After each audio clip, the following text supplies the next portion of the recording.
método Pronocal es un método que es europeo, que yo soy médica prescriptora del método Pronocal, en el cual se realiza un tratamiento, una alimentación cetogénica en base a la alimentación con proteínas de alto valor biológico, que son los productos de Pronocal, con los cuales tú te elaboras comidas, y eso es en la primera parte. Y después se van agregando diferentes alimentos a medida que uno va progresando en el tratamiento.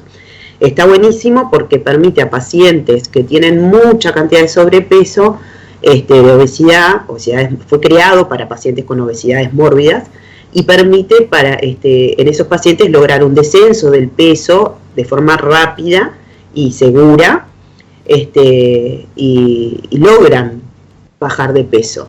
¿Y cuál es la diferencia con un nutricionista convencional? ¿O no la hay? ¿O son cosas diferentes? Son cosas distintas. El método Pronocal...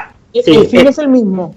Claro, el método Pronocal es un tratamiento médico, o sea, no lo puede, o sea, va acompañado de control con nutricionistas, que son las nutricionistas que trabajan para Pronocal, que también están formadas para tratar el método, porque es bien distinto a cualquier método convencional de bajada de peso.